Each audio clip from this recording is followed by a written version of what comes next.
Notre conférence d'ouverture pour ce vendredi matin s'intitule « Éducation en ligne et toxicité ». Elle nous sera présentée par M. Richard Coury. M. Coury a un baccalauréat et une maîtrise en génie électrique et génie informatique de l'Université Laval et un doctorat en génie électrique et génie informatique de l'Université de Waterloo. De 2008 à 2016, il a été professeur adjoint, puis professeur agrégé au département de génie logiciel à l'Université Lakehead à Thunder Bay. Depuis 2016, il détient un poste de professeur agrégé à l'Université Laval. Ses intérêts de recherche sont en forage de données, en traitement du langage naturel et incluent de plus la gestion des connaissances, l'apprentissage automatique, l'intelligence artificielle. Il est un des membres réguliers du Centre de recherche en données massives à l'Université Laval, où il dirige notamment un partenariat de recherche pan-canadien, public-privé, dont l'objectif est de créer la prochaine génération d'algorithmes intelligents pour lutter contre la cybertoxicité dans les communautés en ligne. J'ai hâte de l'entendre. Monsieur Coury, à vous. Merci beaucoup, Lise, pour cette belle présentation.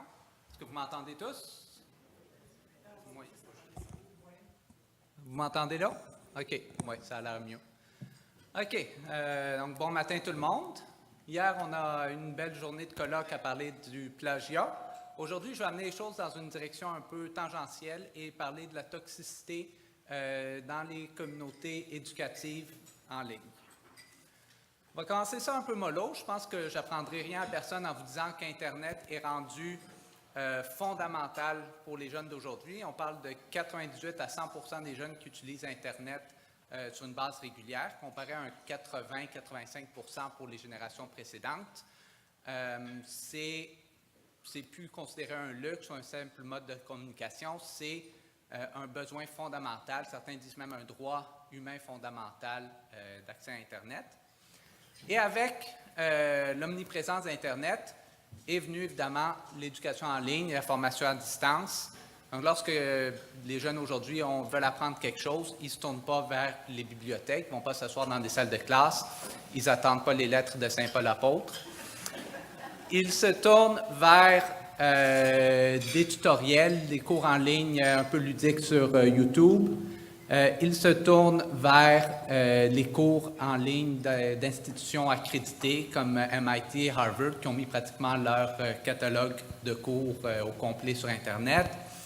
Ils se tournent vers nous, notre réseau de formation en distance dans la francophonie, incluant un peu de publicité ici pour l'Université Laval. Ça, c'est le forum de discussion pour un des cours que je donnais l'hiver dernier.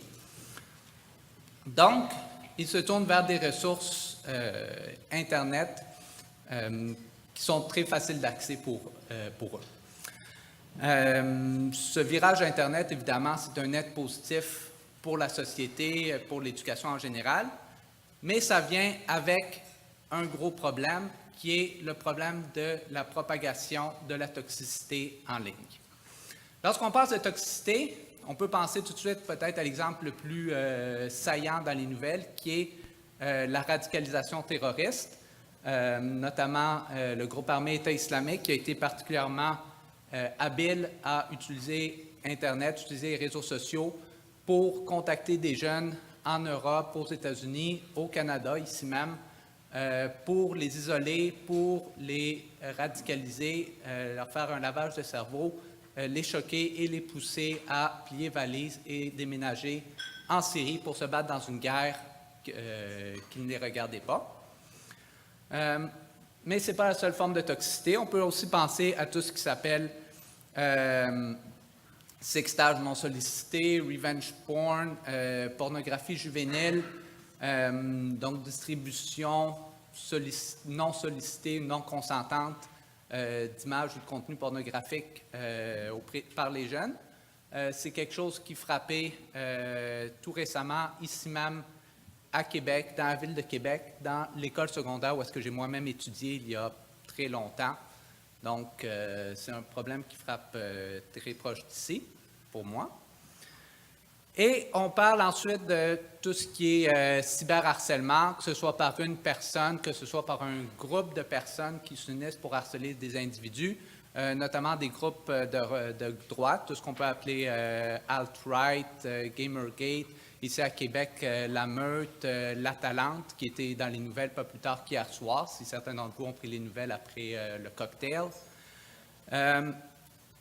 Donc, des groupes d'individus qui exploitent Internet pour imposer leurs vues, leurs opinions sur des individus victimes de leur attention.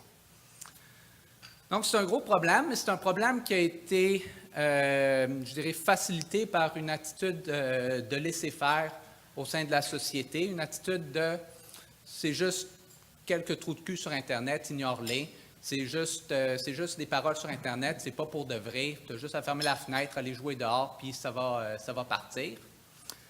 C'est pas du tout la bonne attitude à avoir, parce que la toxicité sur Internet a des conséquences absolument réelles et mesurables.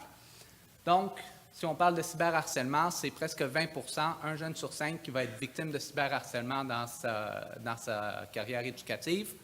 Et ça a des impacts très clairs et mesurables sur sa santé mentale, sur sa santé émotionnelle et sur son éducation. Plus il se fait harceler, plus les autorités, les enseignants, la société en général est indifférente au harcèlement qu'il subit, plus il va être démoralisé, découragé et ultimement il va abandonner ses études. Et de là, c'est toute sa vie qui est impactée. S'il ne finit pas ses études, il n'y aura pas la carrière qu'il aurait dû avoir, il n'y aura pas le revenu qu'il aurait dû avoir, les opportunités qu'il aurait dû avoir. Il ne pourra pas subvenir à sa famille éventuelle future comme il aurait pu pouvoir le faire. Donc, c'est toute une vie qui est changée pour le pire parce qu'à la base, on n'a pas pris le problème de cyberharcèlement au sérieux. D'un point de vue sextage, c'est un jeune sur 2 qui va recevoir un sexto non sollicité. Donc, il reçoit une vibration sur son téléphone, regarde tout heureux et c'est un message explicite, un message grossier, une photo d'une partie génitale à laquelle il ne s'attendait pas. Et point de vue radicalisation, comme j'ai commencé avec ça, là je vais mettre un astérisque sur cette statistique parce que je vous avoue que je n'ai pas été capable de trouver des statistiques sur la radicalisation par Internet en général. Donc ça c'est la radicalisation par Internet en particulier. Donc ça c'est la radicalisation en général. Mais c'est une centaine de jeunes Canadiens qui ont été radicalisés par l'État islamique puis qui ont déménagé en Syrie pour combattre dans la guerre. Et en majorité, des adolescents, des jeunes adultes d'âge d'études secondaires, collégiales, universitaires, dont 15 sur 100 qui viennent de 2 écoles spécifiques à Mississauga et à Montréal. Donc, c'est ça. C'est un problème important avec des conséquences sociales réelles mesurables.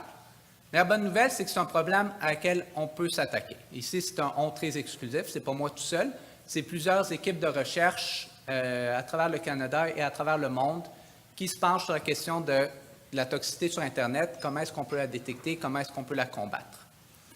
Donc, le combat à la toxicité, ça se fait en 2 étapes. Premièrement, détecter les messages toxiques et deuxièmement, les arrêter. Pour les arrêter, c'est relativement facile. Tout ce qu'on a à faire, c'est supprimer le message ou bloquer pour pas qu'il s'affiche en premier lieu. Le vrai défi, c'est être capable de correctement détecter les messages toxiques dans des fils de conversation, les détecter avec une grande précision et une grande efficacité. C'est un défi pour 3 raisons importantes. La première, c'est l'immense variété de ce qu'on appelle les comportements toxiques. Je vous ai parlé de radicalisation, de cyberharcèlement et de sexto, mais il y en a d'autres. Il y a de la violence verbale, de la fraude, de l'incitation au suicide, recrutement pédophile, et on peut continuer. Et on peut s'entendre, bien sûr, que tout ça, c'est des comportements toxiques, mais au-delà de cette ombrelle très générale, il n'y a vraiment rien qui est en commun entre tous ces comportements. Quand tu veux harceler quelqu'un, tu ne lui parles pas et tu n'agis pas de la même façon que si tu veux le radicaliser ou si tu veux l'inciter à des actes sexuels. Donc, c'est une immense variété de comportements différents qu'il faut être capable de modéliser et de prévenir. Le deuxième gros problème, c'est la quantité de messages qu'il nous faut surveiller pour trouver la toxicité. Donc, on ne parle pas ici simplement de surveiller un forum de discussion d'un cours avec une poignée d'étudiants. On parle de surveiller des milliers d'écoles à travers le Canada et étendre ça ensuite peut-être aux écoles, aux universités à travers le monde, des centaines de milliers de cours, des millions d'étudiants qui envoient tous des messages à tous les jours. C'est une quantité phénoménale de messages. Et ça ne finit pas là. Une fois qu'on a sécurisé les écoles, bien, il faut regarder où est-ce que les étudiants s'en vont par la suite. Parce qu'on a beau sécuriser les écoles, si l'enseignant leur dit « OK, maintenant, allez sur tel autre site web, chercher les logiciels dont on a besoin pour le cours. Puis cet autre site web a un forum de discussion et des moyens de communication qui ne sont pas sécurisés. Bien, tous les comportements toxiques qu'on a rendus impossibles dans les écoles vont simplement se déplacer dans les autres sites web et on n'aura rien accompli au final. Donc, si on veut protéger une portion non négligeable d'Internet, on parle de dizaines de milliards de messages envoyés à chaque jour qu'il faut être capable de filtrer pour détecter la toxicité. Et le troisième gros problème, c'est que l'utilisateur, dans ce cas-ci, l'utilisateur toxique, c'est l'adversaire de notre logiciel. Là, je vais mettre mon chapeau d'ingénieur logiciel. Lorsqu'on design un logiciel en temps normal, on prend pour acquis que l'utilisateur va être notre allié. Si je vous crée un nouveau système de correction automatique de texte, bien, je prends pour acquis que l'utilisateur veut que son texte soit libre de fautes et donc va travailler en collaboration avec mon logiciel pour corriger les fautes. Si je vous crée une nouvelle voiture autonome, je prends pour acquis que vous voulez arriver chez vous en parfaite sécurité, que les autres conducteurs sur la route veulent faire de même. Il n'y a personne qui essaye de rentrer délibérément dans mon auto. Donc, que tout le monde travaille en collaboration avec mon conducteur automatique pour que tout le monde arrive en sécurité chez eux. Lorsque je fais un système de détection de toxicité, c'est la situation tout à fait inverse. Je prends pour acquis que l'utilisateur toxique ne veut pas que mon logiciel fonctionne bien, il ne veut pas que sa toxicité soit filtrée, il veut être capable de se faufiler, de contourner, de trouver toutes les failles possibles et imaginables pour passer à travers mon logiciel pour envoyer son message toxique. Et la mauvaise nouvelle, c'est qu'un être humain, en moyenne, va être beaucoup plus intelligent que quelques lignes de code que je peux écrire. Avant de continuer, je me suis dit que je peux vous donner un petit tour d'horizon de qu'est-ce qui existe en technologie de détection de toxicité, parce qu'on est des pionniers, mais on n'est pas les premiers à se pencher, à réaliser que c'est un problème et à essayer de le régler. Ça va être un tour d'horizon, comme vous allez voir, qui est extrêmement bref. Il y a deux techniques actuellement utilisées pour filtrer la toxicité dans les communautés en ligne. La première, c'est l'approche humaine. Donc, on a des modérateurs, peuvent être des employés rémunérés ou peuvent être des volontaires qui font ça par amour de la toxicité. Et ces modérateurs lisent les messages, voient ceux qui sont toxiques et les suppriment manuellement. Évidemment, il y a une quantité phénoménale de messages, donc ça nécessite la collaboration de la communauté comme telle, qui doit flaguer les messages qu'ils voient qui semblent toxiques pour que ça aille aux modérateurs, pour que les modérateurs les relisent, valident que c'est toxique et les suppriment. Donc, il y a trois gros problèmes avec cette approche-là. Premièrement, c'est très difficile de mettre à l'échelle. Ça marche bien si on a une petite communauté, quelques centaines, milliers de messages, un ou deux humains peuvent surveiller ça. Si la communauté augmente, le nombre de messages augmente, le nombre de modérateurs doit nécessairement augmenter pour suivre, pour être capable de rester par-dessus la pile de messages. Donc, des coûts très importants ici. Deuxièmement, c'est le temps de réaction. Avant qu'un message toxique soit modéré et supprimé, mais il faut que le modérateur se rende là parce qu'il y a quand même une liste de messages à lire. Et avant de se rendre dans la liste, il faut qu'un utilisateur l'ait vu et l'ait flagué comme potentiellement toxique. Et avant ça, évidemment, il a été écrit et affiché sur la communauté où est-ce que plusieurs personnes l'ont lu. Les personnes qui étaient supposées être victimisées l'ont lu et ont été victimisées. D'autres personnes l'ont lu. Il a été répété, il a été partagé, il a été pris en saisie d'écran, envoyé dans d'autres plateformes sociales. Donc, il s'est propagé. Et rendu à ce niveau-là, de simplement dire « oui, le premier message était toxique, on va aller le supprimer », ça n'a pratiquement aucun effet. Le message est rendu beaucoup trop loin, beaucoup trop propagé pour que juste en supprimer une copie soit une solution efficace.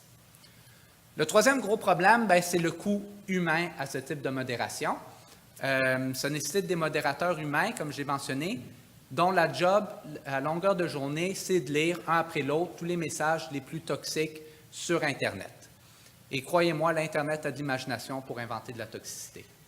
Donc, ils doivent passer leur journée à lire des messages d'insultes, des messages racistes, des messages haineux, des messages pédophiles, des messages de radicalisation terroriste. Ça vous donne à la fin de la journée quelqu'un qui n'est pas vraiment content de sa journée de travail. Donc, c'est des gens qui ont tendance à être déprimés de leur emploi, être déprimés de la vie. C'est un coût psychologique humain important à garder dans l'équation. La deuxième solution qui est fréquemment utilisée pour filtrer la toxicité, c'est la détection de mots-clés dans les messages. Donc, un utilisateur veut envoyer un message dans notre communauté, ça passe par un filtre qui vérifie contre une liste de mots-clés toxiques connus. Est-ce que ces mots-clés apparaissent dans le message? Si oui, on ne permet pas au message de s'afficher. L'avantage, c'est qu'il n'y a aucun humain dans la boucle, donc aucun problème de mise à l'échelle, aucun problème de coût psychologique sur des modérateurs, aucun temps de réaction, c'est instantané quand le message est envoyé. Le gros problème, c'est le problème que je vous ai mentionné dans mon troisième point ici, c'est que l'utilisateur, c'est notre adversaire et c'est un adversaire intelligent. S'il envoie toujours des messages avec les mêmes mots-clés qui se font bloquer, il va s'en rendre compte rapidement, il va arrêter d'utiliser ce mot-clé-là, il va utiliser un synonyme, il va utiliser une technique pour le déguiser en mettant un point dans le milieu et il va passer à travers notre filtre. Donc, le filtrage de messages par mots-clés, ça marche une fois, ça peut marcher 2 fois, ça ne marchera pas 3 fois. La bonne nouvelle, comme je l'ai mentionné, c'est qu'il y a plusieurs équipes de recherche qui se penchent sur la question de comment détecter et filtrer la toxicité dans les communautés sur Internet. Je dirige moi-même une de ces équipes dans une collaboration pan-canadienne. Donc, on est basé en partie au CRDM, au Centre de recherche en données massives de l'Université Laval. On a des chercheurs qui collaborent avec nous à l'Université Simon Fraser en Colombie-Britannique. On est en partenariat avec la compagnie de sécurité informatique Two Hat Security. Et on est financé par le gouvernement fédéral à travers l'organisme MITAX. C'est juste un peu de vanité. Donc, c'est notre équipe de recherche. Les 6 en haut, c'est nos chercheurs de l'Université Laval. Les 2 autres, vers la fin, c'est nos deux collaborateurs à Simon Fraser. Et les 2 en bas, c'est nos 2 partenaires dans la compagnie privée Two Hat Security. Donc, c'est eux qui portent les 2 chapeaux. Et avec nous, il y a une trentaine d'étudiants gradués. On parle de maîtrise, de doctorat et de post-doctorat. Et chacun se penche sur un aspect, une problématique de détection ou de filtrage d'un type de toxicité. Et le tout est fait, donc, à petite échelle par chaque individu, dans un objectif global qui est de développer la prochaine génération d'outils holistiques pour détecter et filtrer et sécuriser les communautés en ligne. Et à travers notre partenaire industriel Two Hat, les technologies qu'on va développer vont être transférées et mises en pratique immédiatement, donc pour avoir des bénéfices sociétals immédiats de notre travail. Ça, c'est le plan de travail qu'on a mis en place pour les 4 ans de notre programme de recherche. On l'a divisé essentiellement en 4 grandes étapes. La plus grande en haut, en bleu, c'est la détection de messages toxiques et de filtrage de conversations toxiques. Donc, on s'attarde spécifiquement aux messages. C'est ce qu'on pense en premier lieu lorsqu'on pense filtrage de toxicité. Le deuxième en cyan, on a décidé qu'on allait reculer un pas en arrière puis se dire les messages toxiques, ils proviennent de quelque part, ils proviennent d'individus qui sont eux-mêmes toxiques. Donc, est-ce qu'on peut modéliser les personnes et détecter c'est qui les individus qui sont sur le point d'envoyer des messages toxiques, qui sont plus prônes à envoyer des messages toxiques. Donc, arrêter de filtrer, de travailler sur les symptômes du problème, les messages, et aller directement à la source, les individus qui envoient ces messages-là. En orange, c'est une partie qui est souvent moins étudiée, c'est quoi faire pour les modérateurs lorsque de la toxicité est détectée. Donc, comment intervenir, c'est quoi les bonnes pratiques, c'est quoi la meilleure façon de garder les communautés saines, mais aussi d'aider les individus. Donc, pas simplement les bannir jusqu'à temps qu'ils se ramassent tous sur Reddit, mais les réformer, les traiter pour qu'ils redeviennent des membres positifs de la communauté. Et le dernier bloc en violette en bas, c'est des considérations plus pratico-pratiques. Lorsqu'on veut traiter la toxicité sur Internet, on ne parle pas de traiter quelques fils de discussion, comme je l'ai dit. On parle de traiter des dizaines ou des centaines de milliards de messages dans une variété de langages différents. Donc, il y a des considérations pratiques à garder en tête qui ne se reflètent peut-être pas dans d'autres logiciels, mais qu'on prend en compte. Donc, c'est notre plan de travail. Vous vous demandez peut-être où est-ce qu'on est rendu dans ce travail-là. On est rendu environ ici. On a le premier 6 mois de fait. On est encore au début de notre collaboration. Mais on a lancé le travail dans 4 grands chantiers de nos axes de recherche. Et c'est les 4 que je vais regarder avec vous aujourd'hui pour vous donner un tour d'horizon de ce qui est fait détection et filtrage de la toxicité. En commençant ici avec la détection de messages critiques. Les messages critiques, évidemment, je veux dire les messages toxiques. Le défi, c'est que les individus n'envoient pas un message toxique. Ils participent dans des conversations de dizaines, de centaines de messages avec plusieurs participants. Et on veut d'abord et avant tout être capable de précisément pointer c'est quoi les messages qui sont toxiques à travers ce fil de conversation pendant que les autres sont tout à fait inoffensifs. Et au-delà de ça, on veut être capable d'évaluer. Donc, pas juste avoir du blanc et noir, dire ça c'est correct, ça c'est toxique, mais dire ça c'est correct, ça c'est douteux, ça c'est un peu agressif, ça c'est vraiment toxique. Donc, avoir une gradation de toxicité dans notre système. Il y a deux gros défis avec ça. Le premier, c'est la gradation de toxicité comme telle. C'est extrêmement subjectif. Si vous donnez le même message à deux individus différents pour vous demander si c'est toxique, il y en a un qui peut être absolument horrifié, alors que l'autre va juste rire et dire que c'est juste niaiseux.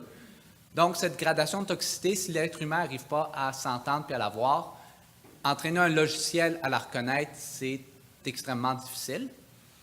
Le deuxième défi, c'en est un que j'ai mentionné tantôt en parlant du filtrage par mots-clés, c'est qu'on ne peut pas détecter la toxicité à partir des mots toxiques dans le message, pour la simple raison que l'utilisateur peut toujours camoufler les mots toxiques. Je vous ai donné un exemple ici. On a 5 tweets. Les 5 parlent de pornographie. Il y en a qui parlent simplement. Il y en a qui demandent des trucs sur trouver de la pornographie. Il y en a qui font du recrutement pour la pornographie. Il y en a qui vendent de la pornographie. Il y en a qui sont en français. Il y en a qui sont en anglais. Et ce qui est vraiment intéressant dans ces 5 messages-là, c'est qu'il n'y en a pas un qui utilise un mot toxique ou un mot qui serait normalement banni. Il n'y en a même pas un qui utilise le mot pornographique ou porno ou porn. Ils ont tous écrit d'autres choses pour camoufler le mot porn. Et ce qui est encore plus intéressant, c'est qu'il n'y en a pas un qui a utilisé le même camouflage, la même façon de masquer le mot. Donc, ils ont tous trouvé une variété de manières différentes de l'écrire. Donc, on ne peut pas se fier, comme je disais, simplement au contenu du message, aux mots-clés du message pour détecter la toxicité. Si on ne peut pas se fier aux mots-clés du message, sur quoi est-ce qu'on peut travailler? Bien, on y a réfléchi, puis on s'est dit, on pourrait regarder en premier lieu le sentiment du message. Après tout, c'est facile de cacher le contenu, c'est beaucoup moins facile de cacher le sentiment derrière le contenu. On peut harceler quelqu'un, cyberharceler quelqu'un par Internet sans utiliser un seul mot harcelant, mais on ne peut pas l'harceler sans utiliser un comportement harcelant, une attitude, un sentiment harcelant envers cette personne. Donc, 2 questions qu'on regarde. Est-ce qu'on peut mesurer le sentiment d'un message précisément et est-ce que ce sentiment peut refléter sa toxicité? Mesurer le sentiment du message, en fait, on est loin d'être les premiers à faire ça. Ça existe déjà dans la littérature. Mais particulièrement pour des messages, du contenu plus long, des textes éditoriaux, des revues de films, des revues de produits sur Amazon. Pour le sentiment de messages courts comme des tweets, on est un peu plus du côté pionnier. Mais comme j'ai dit, c'est un problème qui a déjà été étudié et il y a des ressources qui ont été développées qu'on va exploiter, notamment des lexiques de mots avec une valeur sentimentale associée. On a 6 de ces lexiques qu'on va utiliser dans notre projet dans un premier temps. Et vous pouvez penser, bon, ben, c'est facile, le problème est réglé, on a des lexiques. Tristement, non, ce n'est pas si facile que ça. Je vous montre un peu le problème qu'on a avec les exemples ici. Donc, j'ai pris 4 des 6 lexiques qu'on utilise, donc Sensitive WordNet, Affine, Subjectivity Clues et le lexique du NRC. Et j'ai pris quelques mots en exemple pour vous montrer comment ça fonctionne et comment ça ne fonctionne pas. Le premier mot, le mot stupide. Tout le monde s'entend pour dire que c'est un mot négatif. Sensitive WordNet nous donne 2 valeurs, la valeur positive du mot et la valeur négative du mot, chacune allant de 0 à 1. Donc, stupide, il est 0 sur 1 de positif, puis 0,75 sur 1 de négatif, donc très négatif. Affine nous va de moins 3 pour le plus toxique à plus 3 pour le plus positif, et le mot stupide est à moins 2. Subjectivity Clues nous donne négatif, neutre ou positif, puis stupide et négatif. Puis le NRC nous donne 0 pour négatif ou 1 pour positif, qui est tout à fait binaire, et stupide est classé 0 pour négatif. Donc, pour celui-là, ça a l'air de bien aller. Ensuite, si on regarde le mot terrorize, terroriser, Sensi WordNet est beaucoup moins certain. Il nous met 0.125 de positif, 0.25 de négatif. Donc, c'est moins négatif que stupide et c'est même dans certains contextes positif de terroriser quelqu'un. Affine va de l'autre bord complètement. Il nous dit non, ça c'est un mot tout à fait négatif à -3. Et Subjectivity Cues, NRC sont à négatif également. Le mot intense, Sensi WordNet nous le met à 0.125 de positif et 0.25 de négatif. Donc, exactement pareil au mot terrorize selon lui. Affine va de l'autre bord, nous le met à 1 pour légèrement positif. Subjectivity Cues à neutre et le NRC à positif. Qu'on voit déjà qu'il y a de la discorde entre eux. Le mot happy, Sensi WordNet nous le met à 0.5 de positif, 0 de négatif. Et tous les autres s'entendent pour dire que c'est positif, à 3 positif pour Subjectivity, puis 1 pour la NRC. Finalement, le mot pleased, satisfait, comparativement à heureux, Sensi WordNet nous le met encore plus positif que happy, surprenamment. Affine puis Subjectivity Clues ne changent pas, à 3 et positif. Le NRC nous le met à 0 pour négatif. Donc, vous pouvez voir qu'il y a beaucoup de mésententes, beaucoup de chaos dans ces lexiques de sentiments. Pour des textes, comme je l'ai dit, ça a été créé pour des textes beaucoup plus longs, donc ce genre de chaos n'est pas très important dans ces cas-là. C'est des petites erreurs qui sont corrigées par la moyenne, par le fait qu'on a un immense contenu à analyser. Lorsqu'on traite un message, un tweet ou un message dans une communauté sociale, c'est des messages très courts et ce genre de chaos nous cause des divergences et des problèmes sérieux. Une partie de nos recherches vont être de mettre un peu d'ordre dans ce désordre-là. Ensuite, 2 autres problèmes. Premièrement, tous ces lexiques nous donnent des valeurs sentimentales de mots, mais une phrase, c'est plus que juste un mot, et c'est plus même que la somme de ces mots. Donc, comment est-ce qu'on combine les différents mots en une phrase? Est-ce qu'on en fait une moyenne? Est-ce que c'est les mots les plus sentimentaux qui gagnent? Est-ce qu'on fait les mots positifs d'un côté, les mots négatifs d'un côté, puis on compare? C'est une question ouverte, et chaque approche qu'on peut prendre pour la même phrase va nous donner une valeur de sentimentalité différente. Et finalement, comment est-ce qu'on combine les différents lexiques? Donc, on peut avoir une valeur de sentimentalité pour chaque lexique. On a 6 lexiques. Est-ce qu'on les prend puis on fait un vote démocratique? Est-ce qu'on fait une moyenne des lexiques? Est-ce que c'est le plus fort qui l'emporte? C'est une autre question pour laquelle il n'y a pas de solution facile. Nos premières observations nous ont appris certaines choses. Premièrement, évidemment, certains lexiques qu'on a trouvés sont beaucoup plus informatifs que d'autres, sont beaucoup plus aptes à nous dire si une phrase courte est positive ou négative. La décision que je vous ai dit, comment est-ce qu'on combine les lexiques ensemble, est intimement liée avec la décision préalable de quel lexique est-ce qu'on utilise. Ce qu'on a trouvé, certains lexiques fonctionnent mieux ensemble si on fait un vote démocratique, d'autres lexiques fonctionnent mieux ensemble si on fait une moyenne. Donc, ce n'est pas une décision suivie par une décision, c'est 2 décisions qu'on doit prendre simultanément. La troisième réalisation qu'on a faite, c'est peut-être celle qui nous a le plus surpris, celle qui va le plus compliquer nos travaux en fait, c'est que tous les lexiques qu'on a utilisés jusqu'à présent ont un biais pour la positivité. Donc, si une phrase est positive, ils vont nous dire avec certitude « elle est positive ». Si une phrase est négative, ils vont nous dire « je ne suis pas certain, c'est nébuleux, ça a peut-être l'air un peu positif. Bon, correct, c'est négatif, mais ce n'est pas trop pire. » Donc, ils ont tendance à voir la vie en rose. Puis nous, on ne travaille pas dans le rose, on travaille dans la toxicité, dans les messages très négatifs. Ce biais pour la positivité est un obstacle important pour nous. Donc, ça, c'est la première étape. La deuxième étape, comme je vous ai mentionné, c'est est-ce qu'on peut utiliser le sentiment comme proxy pour la toxicité sans avoir besoin de détecter un contenu toxique comme tel dans un message. Pour vérifier ça, on a trouvé une liste de phrases toxiques. C'est une liste qui provient de Wikipédia, des pages de discussion de Wikipédia spécifiquement. 100 000 phrases qui ont été utilisées réellement dans des pages de discussion Wikipédia. Et chacune a été évaluée par 10 volontaires indépendants pour que chacun nous dise est-ce que la phrase est toxique ou non. Donc, déjà là, on peut voir un autre des objectifs que je vous ai mentionné, la gradation de toxicité.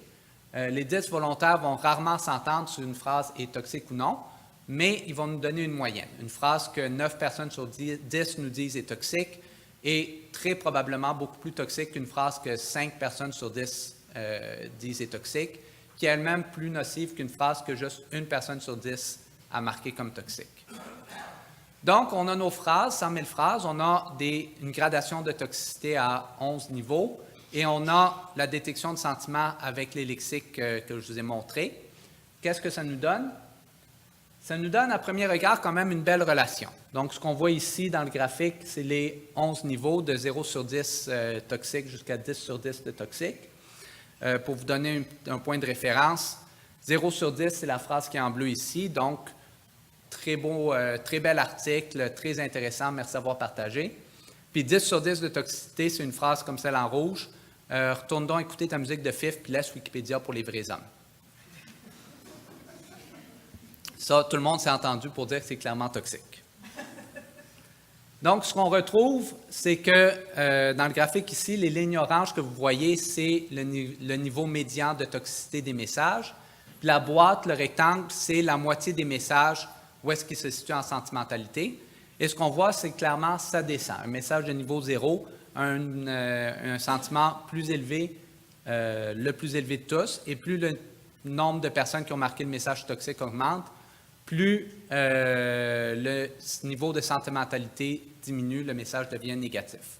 Donc, on est capable d'utiliser les sentiments comme un proxy de toxicité et on est capable donc de modéliser la toxicité sans se fier du tout à la présence ou l'absence de mots-clés toxiques. Le négatif, bien, comme vous voyez à l'extérieur de la boîte, la ligne puis les cercles en haut de la ligne et en bas de la ligne, c'est l'autre moitié des messages et ça représente une immense variété de sentimentalité, donc beaucoup de bruit, besoin de raffiner notre modèle de sentiment ou de l'enrichir d'une certaine façon pour diminuer cette variance et concentrer le tout à l'intérieur des boîtes que je vous ai montrées. C'est justement les prochaines étapes de cet objectif, de ce projet à l'intérieur de notre programme de recherche. Améliorer la détection de sentiments. Comme je vous ai montré, nos lexiques sont extrêmement bruités. Il y a beaucoup de questions ouvertes autour d'eux. L'enrichir pour le raffiner, toujours en évitant de regarder le contenu toxique. Il y a beaucoup d'autres informations qu'on peut utiliser. Par exemple, les métadonnées des messages. Par exemple, le rythme auquel les messages sont envoyés. C'est très informatif. Si on est en train d'envoyer des messages toxiques, d'harceler quelqu'un, on a tendance à envoyer beaucoup de messages très rapidement. On ne va pas envoyer un message harcelant, s'en aller prendre un café, revenir 2 heures plus tard pour en envoyer un deuxième. Les participants, il y a un des projets que je vais vous parler dans quelques minutes, où est-ce qu'on regarde, comme je vous ai mentionné, les individus, puis on essaie de modéliser leur personnalité. Ça va encore enrichir notre modèle. Et raffiner notre modèle pour les différents types de toxicité. Comme je vous ai mentionné, le cyberharcèlement, ce n'est pas le même type de toxicité que de l'incitation au suicide ou du recrutement pédophile, et ça va être représenté par des sentiments différents et donc doit être traité d'une manière différente ici. Le deuxième projet que je veux vous montrer, c'est le projet de normalisation de texte. C'est quoi la normalisation de texte? Bien, c'est, si vous voulez, une forme de correction automatique. Sur Internet, vous l'avez peut-être remarqué, les gens ont tendance à écrire un peu n'importe comment. Il n'y a aucune contrainte, aucun renforcement de règles d'épellation, de grammaire, de syntaxe, de qualité de texte, et ça donne des textes un peu n'importe comment. Le défi de normalisation, c'est le défi d'être capable de comprendre ces textes-là et de corriger, de retrouver les bons mots en fonction des erreurs spécifiques qu'on retrouve dans les communications sur Internet. L'objectif, dans notre cas, étant donné qu'on fait de la normalisation pour détection de toxicité, c'est spécifiquement de reconnaître les mots toxiques qui ont été camouflés dans les messages. Donc, je vous ai déjà expliqué à quelques reprises que les utilisateurs vont camoufler leurs mots toxiques en changeant des lettres, en inversant des lettres, en remplaçant des lettres. On a vu l'exemple avec les tweets pornographiques, avec 5 façons différentes d'écrire le mot porn pour se cacher, ou des fois juste pour s'amuser. Je peux vous promettre une chose, c'est que ce n'est pas les seules 5 façons qui existent d'écrire le mot porn sur Internet. Et il y a autant de variations d'écrire un mot qu'il y a de personnes sur Internet avec de l'imagination pour l'écrire différemment. Et le défi qu'on a ici, c'est de détecter, donc, c'est d'affronter ce problème, non pas d'essayer de le contourner en cherchant des sentiments, mais de l'affronter de face, de déjouer leurs modifications d'épellation. Et le vrai défi, c'est de le faire dans tous les cas, pas juste pour les erreurs d'épellation les plus communes, pas juste pour toutes celles qui ont été observées, mais pour toutes celles qui peuvent être imaginées dans le futur, que personne n'a encore utilisé, que personne n'y a même encore pensé.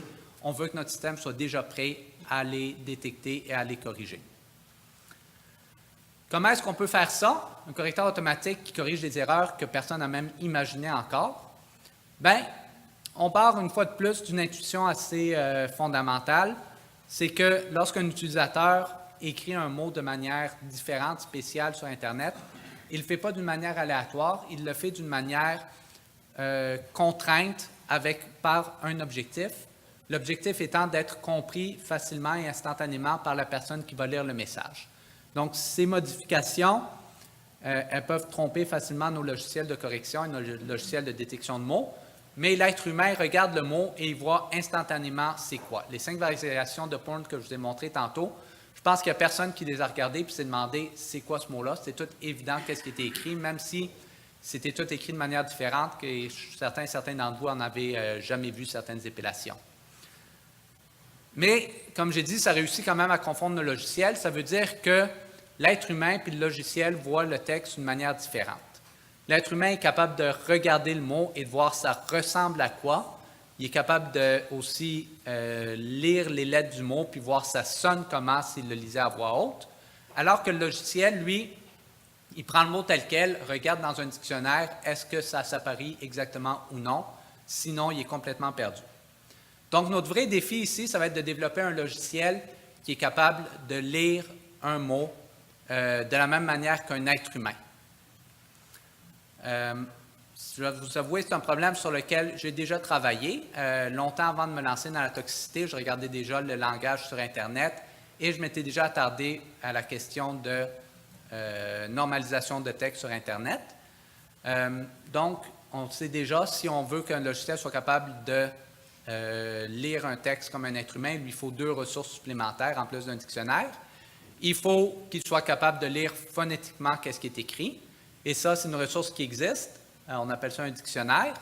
Il y en a plein qui sont gratuits et très vastes sur Internet.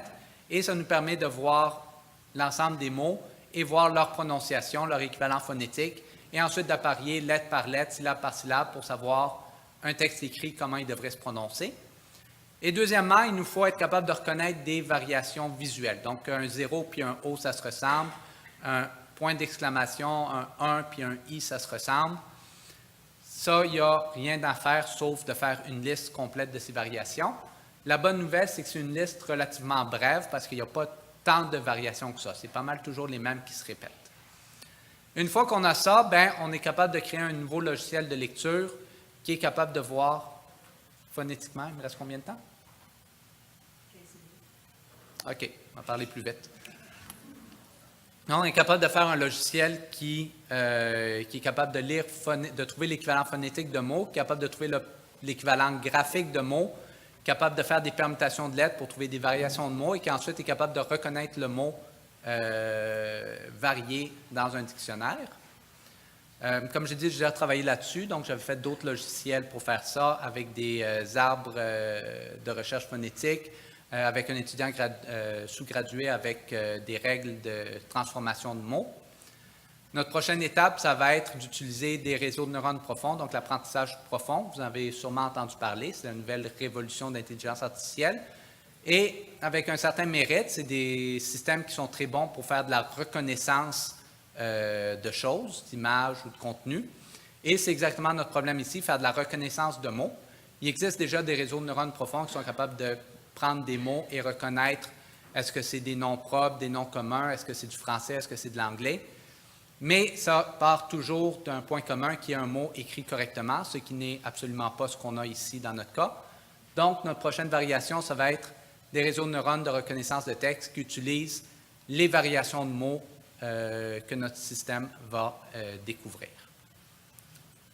Donc, prochaines étapes, le réseau de neurones, combiné avec la détection de toxicité que je vous ai montré pour raffiner le système et éventuellement faire de la détection de messages toxiques dans des longues conversations. Le troisième point que je veux vous parler très rapidement, c'est la détection de personnalité. Donc, dans le cas ici, on veut reculer, arrêter de regarder les messages et regarder les individus qui envoient les messages. Savoir est-ce qu'on est capable de reconnaître quels individus sont prônes à envoyer des messages toxiques et les surveiller de plus proche et peut-être intervenir de manière préventive, dire « il me semble que tu es en train de devenir de plus en plus agressif, on va essayer de calmer les choses un peu ». Les raisons pour lesquelles on veut faire ça, il y en a deux. Premièrement, c'est qu'il y a actuellement quelques 3 milliards de personnes sur Internet. Et de surveiller 3 milliards de personnes pour filtrer la toxicité, c'est tout à fait impensable. Ça prendrait des ressources informatiques au-delà de ce qu'on a aujourd'hui.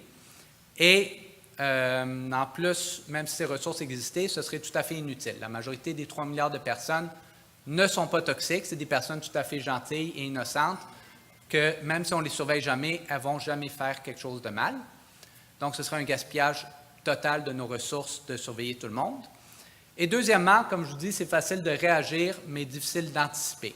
C'est également très inutile de réagir. Si on réagit, c'est que le message toxique a déjà été posté. Dans ce cas, c'est facile de dire « oui, cette personne est toxique, elle nous a envoyé un message toxique », mais le message toxique est déjà sur Internet, est déjà en train de se propager, de se faire partager, de se faire distribuer. Donc, la toxicité est déjà en train de se propager. On veut prévenir le problème plutôt que réagir. Pour prévenir, il faut être capable de modéliser la personnalité des individus. Pour ça, on se tourne vers le domaine de la psychologie. On a trouvé que c'est une question qui a déjà été étudiée et les psychologues utilisent 8 traits de personnalité. Il y a d'abord ce qu'ils appellent le Big Five, les 5 traits positifs, donc l'ouverture aux nouvelles expériences, l'aspect consciencieux ou désorganisé, l'extroversion ou introversion, l'agréabilité envers les autres personnes et le neurotisme de l'individu. Et c'est le modèle standard et la venue d'Internet nous a tristement fait découvrir 3 nouveaux traits de personnalité qui ont été appelés le Dark Triad, qui sont le narcissisme, le machiavélisme et la psychopathie. Ces 8 traits de personnalité sont étudiés en psychologie. Ils peuvent être modélisés de manière assez précise. Tout ce que les psychologues ont besoin de faire, c'est distribuer des formulaires comme celui que vous voyez ici, qui ont 77 questions. Les utilisateurs répondent honnêtement aux questions et ça nous permet de quantifier leur position dans chacun des 8 traits de personnalité. Évidemment, ce n'est pas une solution qui peut s'appliquer à nous. Ce serait tout simplement impensable de demander à 3 milliards d'utilisateurs Internet de répondre à un formulaire de 77 questions avant de poster des messages. Et même si c'était possible de le faire, je vous rappelle une fois de plus que l'utilisateur toxique, c'est notre adversaire. Il cherche à nous déjouer. Donc, la dernière chose qu'on peut faire, c'est lui donner un formulaire et s'attendre à ce que ses réponses soient honnêtes et nous donnent une vraie mesure de sa personnalité. Donc, ça, ce n'est pas la solution. C'est quoi la solution? Bien, en se tournant une fois de plus dans la littérature psychologique, on a trouvé quelques études intéressantes, notamment un chercheur que je vous cite ici, qui nous indique qu'il a fait une étude intéressante. Il a trouvé des volontaires, il leur a fait remplir le questionnaire de 67 questions. Ensuite, il a été sur Twitter, il a pris leurs messages et il a mesuré des attributs de l'utilisation du langage. Donc, la quantité de pronoms, la quantité d'adjectifs, d'adverbes, les temps de verbes plus utilisés, la quantité de ponctuation utilisée, etc., etc. Et ce qu'il a trouvé, c'est une relation très claire entre certains traits de personnalité forts ou faibles et certains attributs du langage. Par exemple, ici, l'utilisation du pronom de la première personne plurielle, donc le nous, notre, nos, pronom inclusif de la personne et du groupe. Il a trouvé qu'il y a une relation positive très forte entre l'utilisation plus que la moyenne de ces pronoms-là et des traits de personnalité consciencieux, extrovertis et agréables envers les autres. Donc, des individus qu'on s'attendrait intuitivement qui soient très inclusifs du reste du groupe.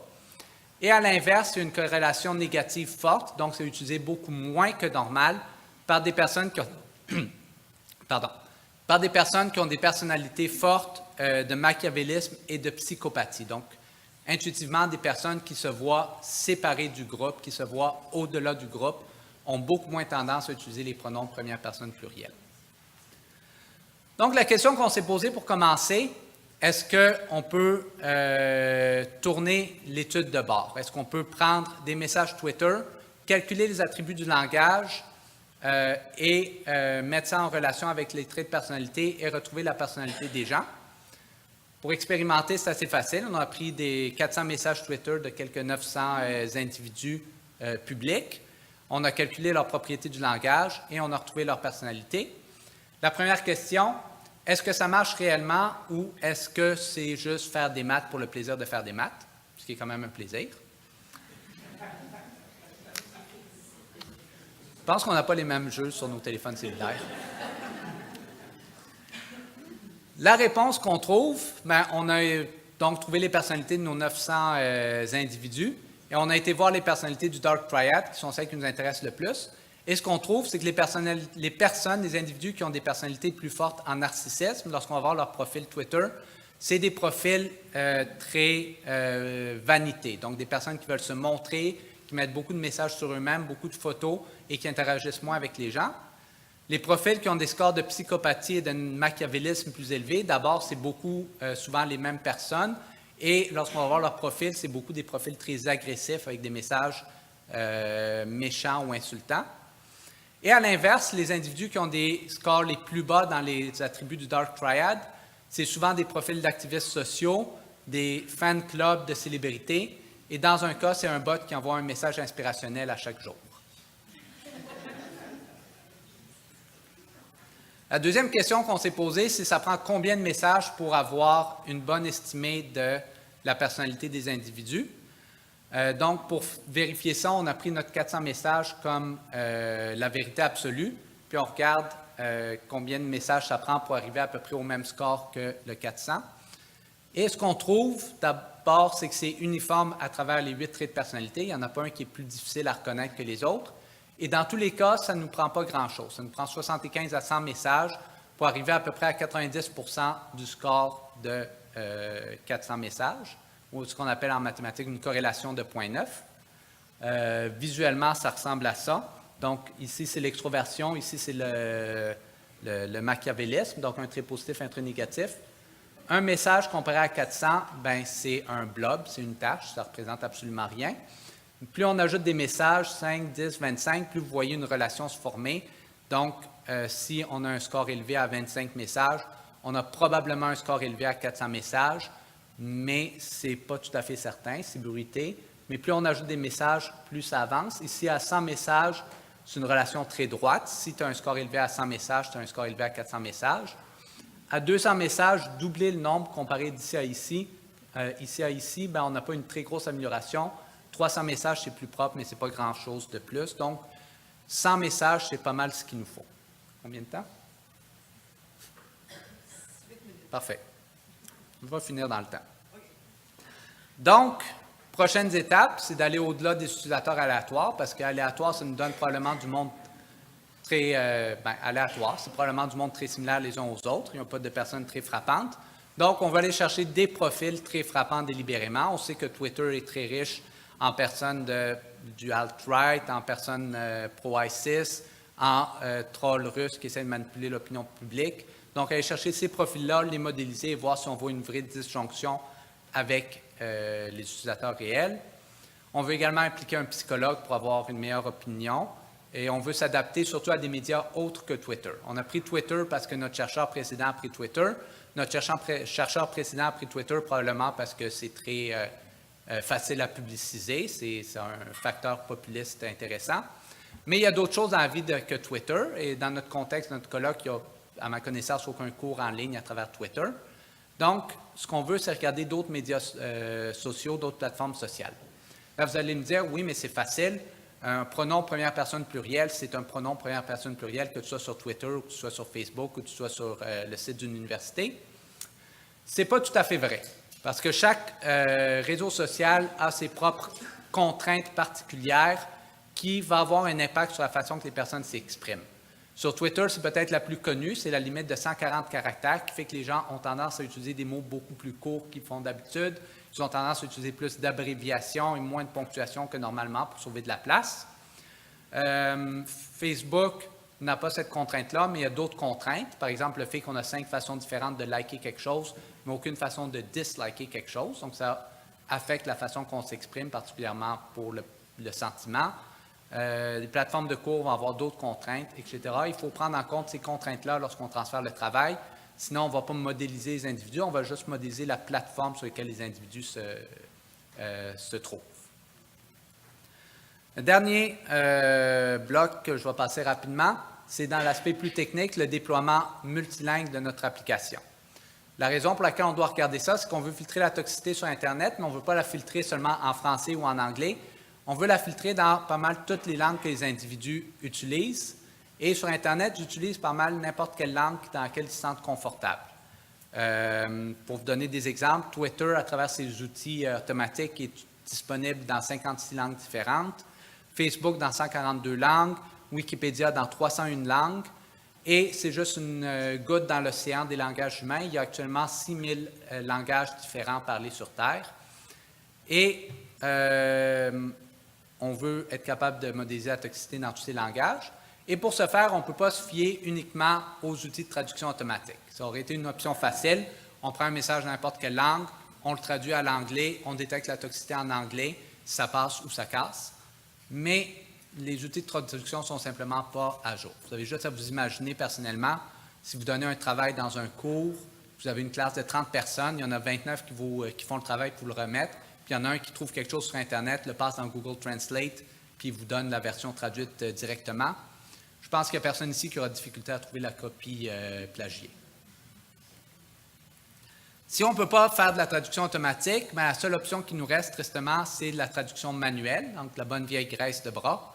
Il faut trouver la partie linguistique dans nos ressources, dans notre détection de toxicité, la séparer de la partie mathématique, la partie algorithmique, traduire cette partie linguistique-là seule pour l'adapter à différents langages pour étendre notre détection de toxicité.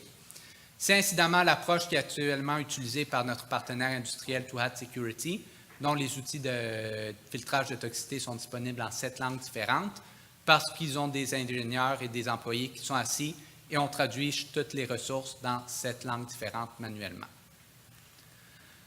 Notre rapport en recherche dans cet aspect-là, ce n'est pas la traduction comme telle, comme c'est fait manuellement, c'est la détection de langage. Une fois de plus, avant d'appliquer l'outil de détection de toxicité, il faut savoir dans quelle langue l'utilisateur s'est exprimé.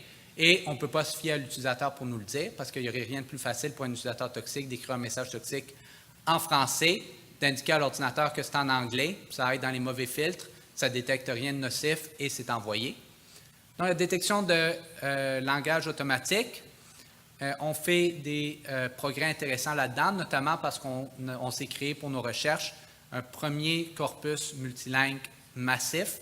On parle d'1,3 million de messages par langue dans 14 langues différentes sur lesquelles on est en train d'entraîner nos outils et on atteint du 98% de reconnaissance de langage. Dans les derniers résultats que mes étudiants m'ont envoyés, on a passé le 99% de précision de la prédiction de langage. Donc, ça évolue très bien. Prochaine étape, ça va être de distribuer ça au grand public dans la communauté scientifique pour devenir la référence, le go-to pour la traduction automatique. J'ai promis que je finirais à temps.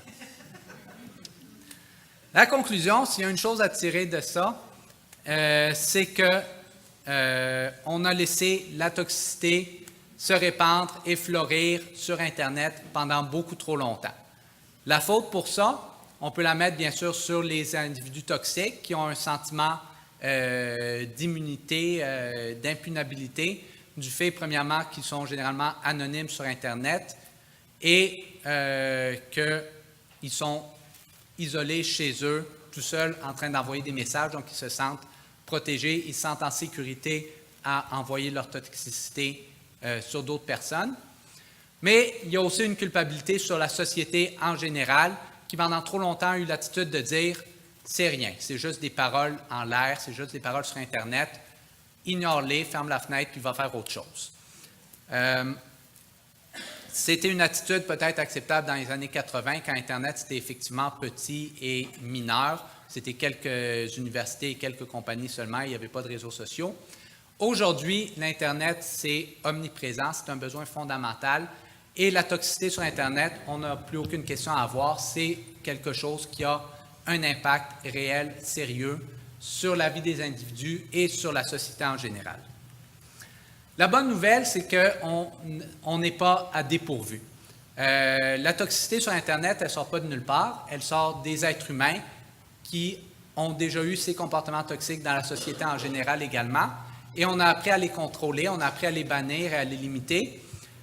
C'est pas vrai qu'une vingtaine de gars peuvent se mettre en gang, aller trouver une femme et se mettre à lui crier des insultes, des menaces de viol, des menaces de mort dans la rue, en public, devant tout le monde, puis qu'il n'y a rien de mal qui va arriver à ces gens-là. Ça ne se passera pas comme ça, mais ça se passe comme ça sur Internet à tous les jours. Ça ne se passe pas comme ça dans la réalité parce qu'on prend le problème au sérieux. On a mis en place des lois contre ces comportements-là. On a mis en place des forces de justice qui arrêtent les gens, qui les prosécutent, qui les mettent en prison ou dans des réseaux de réformation. Et on a mis en place des réseaux d'aide pour les victimes de ces comportements-là. On peut faire la même chose pour les communautés sur Internet. Tout ce qu'il nous faut, c'est des outils comme ceux que mon équipe et d'autres équipes sont en train de développer et un peu de bonne volonté. Je vous remercie pour votre patience.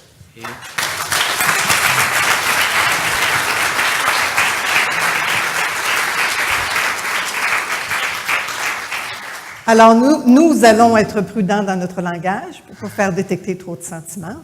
Comme je suis terrorisée par la peur de manquer de temps et que j'ai dans mon cœur la joie et la hâte d'aller à la pause, nous prendrions une ou deux questions ou un ou deux commentaires. Oui, M. Denis. Oui, une première question. Quels critères ont guidé le choix des langues pour le corpus multilingue? En bonne partie, les langues qu'on a pu trouver dans les ressources de notre partenaire industriel. Donc, c'est 28 langues. Le corpus, en fait, pour être complet dans les informations, c'est un corpus tiré de Twitter. Donc, c'est les langages utilisés sur Twitter, donc les langages utilisés en réalité par 1 milliard environ de personnes sur les 3 milliards qui sont sur Internet. Donc, c'est ça. C'est les 28 langages les plus utilisés par la communauté Internet. Et pour les 14 qui ont 1,3 million de messages, bien, c'est les 14 langages les plus utilisés parmi les 28. As-tu une autre question? Non, c'est beau? Oui. Il y a deux micros qui arrivent en même temps. Oui, merci. C'est une question ou une observation, en fait, par rapport au modèle que vous avez expliqué. Là, ma réflexion, c'était lié au langage et à l'évolution des langages, notamment les particularités régionales, l'évolution des argots. Moi, j'ai du mal à lire des choses qui sont écrites en français par des jeunes qui communiquent avec des acronymes que je ne comprends plus. Et donc la question, c'était finalement, est-ce que le modèle qui se penche sur les personnalités est peut-être plus à même de s'adapter aux évolutions constantes qu'on va avoir et qui sont voilà, les argots, les langages qui sont utilisés, notamment, on l'a vu un petit peu avec les façons de changer un caractère, mais peut-être aussi des expressions que je ne comprends pas. Et moi, j'arrive des fois sur des forums avec des jeunes qui expliquent des choses ils sont en train de s'insulter, mais ça m'échappe un petit peu. Et je maîtrise un peu la langue, et je me suis dit, donc si on multiplie ça à toutes les langues et toutes les particularités qu'elles peuvent avoir, est-ce que le modèle de personnalité est le plus porteur d'analyse, en fait, pour l'avenir? Donc, la question, si je comprends bien, c'est comment notre modèle de personnalité pourra s'adapter, étant donné qu'il est basé sur l'utilisation de langage, comment il peut s'adapter aux particularités de l'évolution du langage dans des sous-communautés. C'est ça, voilà. Est-ce que c'est peut-être, d'après vous, quelque chose de plus porteur dans l'avenir, ou est-ce que c'est là-dessus que vous fondez plus d'espoir? C'est vrai que ça va être une direction intéressante pour la suite de nos travaux. Dans la première étape, on s'est basé sur les attributs du langage des travaux précédents, donc des attributs très généraux. Il y a quand même, je pense, au moins un attribut qui est la détection de mots qui ne sont pas dans un dictionnaire anglais standard. Donc, ça inclut la détection de mots écrits différemment. Ce sera un attribut ensuite qu'on pourrait raffiner dans les travaux futurs, surtout une fois qu'on a notre module de normalisation en place. On peut détecter les différents types d'erreurs que les personnes ont faites. Ce serait un attribut supplémentaire. Les vrais mots qu'ils voulaient écrire, qu'ils ont modifiés, est-ce que c'est des mots plus jeunes ou est-ce que c'est juste des fautes normales? il y a effectivement une bonne profondeur qu'on peut creuser et plus d'attributs qu'on pourrait aller chercher de cette façon. Alors, merci beaucoup, M. Coury. Je pense qu'il y a une Il y en dernière a- question. J'aurais une Très question. court. Ouais. J'aurais une question, et c'est au sujet de la protection de la vie privée aussi et la question de la définition de toxicité. Parce que c'est très variable. Par exemple, pour moi, un message de type religieux est toxique. Je suis bombardé de recevoir des textes bibliques, ça j'élimine ça, mais ça c'est personnel et c'est ce que je peux considérer toxique. Pour moi, ce n'est pas la même chose pour les autres. Ouais. Et les dangers de voir certains types de systèmes experts tracer ou faire un profil d'une personne sans tenir compte de la personne, simplement par ses messages. Et je le vois presque comme une atteinte aussi à la vie privée de la personne. Les Chinois sont déjà en train de travailler sur la création des points de la personnalité qui va permettre aux citoyens de ramasser des points comme si c'était des points d'Air Canada pour avoir un job ou avoir un prêt hypothécaire.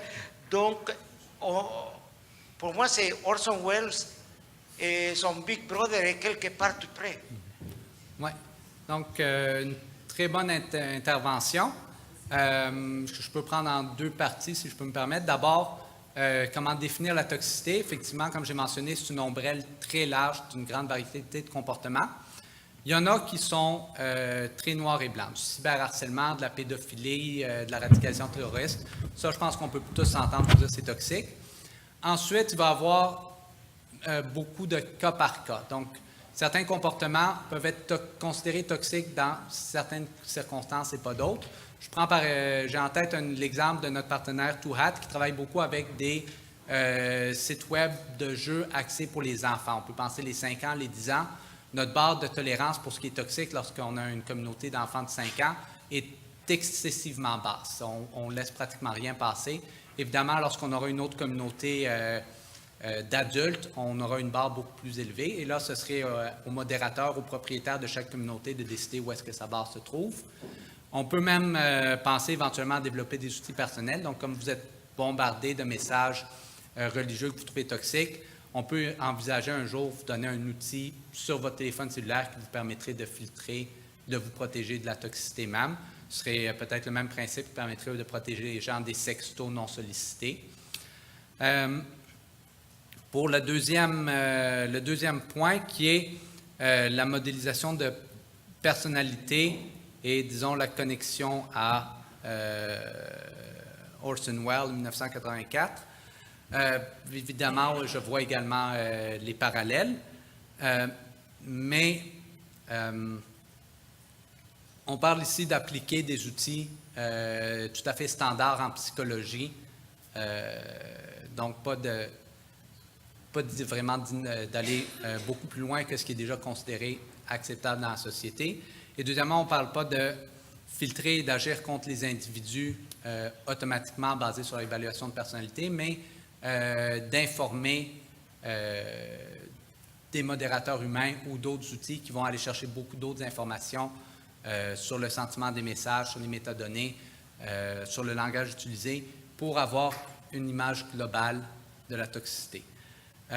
Troisièmement, sur le point de vue de la protection de la vie privée, tout ce qu'on fait est vraiment axé sur filtrer la toxicité. Tout ce qui est individu non toxique, message non toxique, c'est pas gardé en mémoire, c'est pas conservé, c'est regardé, c'est correct, c'est supprimé et